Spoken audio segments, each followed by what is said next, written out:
시청자 여러분 반갑습니다. 오늘의 코인으로 인사드립니다. 오늘도 여러분들과 함께하게 될 이지영 아나운서이고요. 자, 간밤에도 다양한 이슈들이 쏟아져 나왔고요. 암호화폐 시세에도 변동성이 좀 있었습니다. 자, 오늘도 시장의 다양한 이슈들과 함께 투자 시장의 분위기 함께 알아보겠습니다. 뉴욕 3대 지수부터 한번 살펴보시죠. 자, 뉴욕 3대 지수는 혼조세로 마감했습니다. 나스닥 지수가 0.06%라는 작은 상승률로 마감하긴 했지만요. 전반적으로 시장 자체가 좀 약세로 돌아선 분위기였습니다. 엔비디아 실적 발표를 앞두고 엔비디아가 급락하면서 시장 자체를 끌어내리기도 했었고, 잭슨홀 미팅에 관한 우려감들, 또 국채 수익률에 관한 우려감들이 시장 전반에 깔려 있는 모습이었습니다.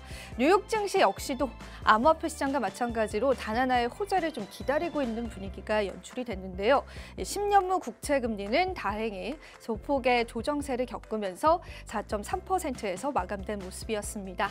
자, 달러 인덱스와 골드도 한번 살펴보시죠. 골드 같은 경우에는 소폭의 상승률 보여줬고요. 달러 인덱스 역시도 여전히 강합니다. 103.61달러로 104달러 선을 향해서 가고 있는 상황입니다. 암호화폐 시세 살펴봐야겠죠. 비트코인 시세 한번 살펴보시죠. 비트코인이 26,000달러 선을 겨우 지지해주고 있는데요. 현재 구간에서는 26,090달러 선에서 거래되고 있다라고 보시면 되고요. 26,000달러 선에 관한 심리적인 지지선들 우리가 계속 살펴봐야 할 것 같습니다. 이더리움 시세도 살펴보실 텐데요. 이더리움은 크게 변동성 없었습니다. 1,630달러 선에서 거래되고 있습니다. 알트코인 분위기들도 한번 살펴볼까요?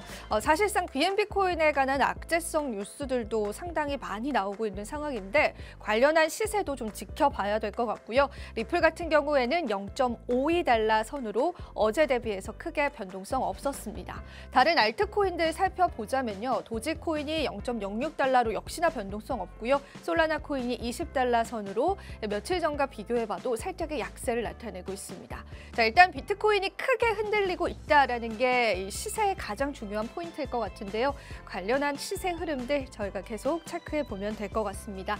자, 오늘의 이슈도 한번 살펴보셔야겠죠. 오늘 저희가 준비한 첫 번째 이슈부터 한번 살펴보시죠. 자, 바이낸스가 전 세계 비난 위기에 직면했다라는 보도 하나가 나왔습니다. 이 보도를요, 월스트리트 저널이 전했습니다. 어떤 내용인지 한번 살펴보겠습니다.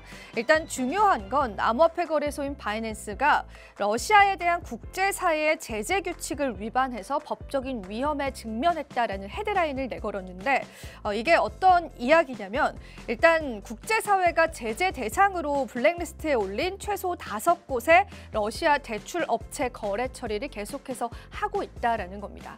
그러니까 러시아에 관한 제재를 취하지 않으면서 러시아 대출업체를 계속해서 이용할 수 있도록 했다라는 부분들이 사실상 국제사회의 비난을 받을 수 있다라는 목소리가 계속해서 높아지고 있습니다. 일단은 바이낸스가 제재 시행 이후에도 상당한 규모의 루보라 거래를 처리하고 있었고요.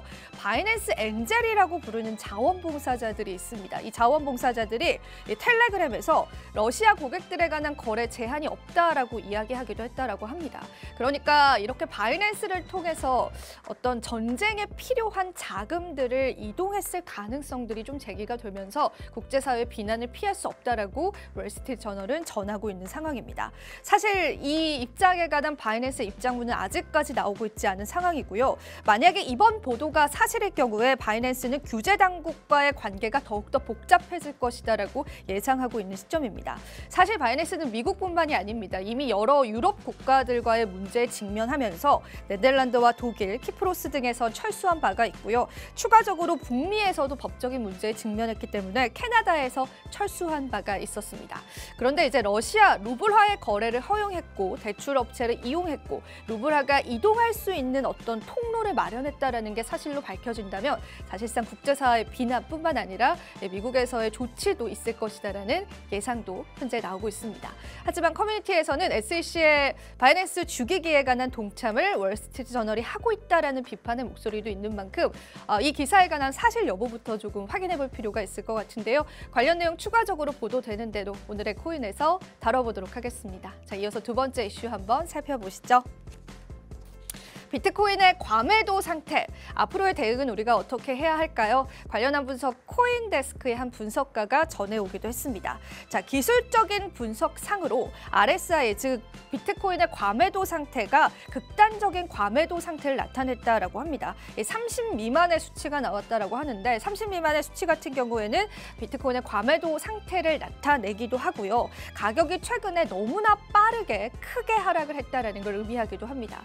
그런데 시장에서는 이런 과매도 상태가 강세장을 위한 신호탄이다라고 해석하는 경우가 있다라는 게 사실 이 분석가는 위험한 분석이다라고 이야기를 하기도 했습니다. 실제로 이 30 미만의 수치, RSI가 30을 밑돌거나 과매도를 한다라는 거는 약세 모멘텀이 강해졌다라는 걸 의미한다라고 하면서 비트코인의 시세 자체가 약세로 돌아섰다라고 거의 단정 지을 수 있다라고 이야기를 하기도 했습니다. 분석가는 비트코인의 이러한 하락이 미국의 10년물 국채 수익률과 같은 국채 시장에 영향을 받고 있다라고 분석을 하기도 했는데요. 비트코인의 하락을 우리가 어떤 관점에서 해석해야 할지에 관해서는 다양한 의견들이 공존하는 시장인 것 같습니다. 자, 이런 과매도 상태에서 우리는 어떤 포지션을 져야 할지 저희 프로그램과 함께 여러분들 정답을 얻어보시면 될 것 같습니다. 자, 오늘 브리핑은 제가 여기서 마쳐보도록 하겠고요. 저는 잠시 뒤에 앵커석에서 찾아뵙도록 하겠습니다. 오늘의 코인 가자!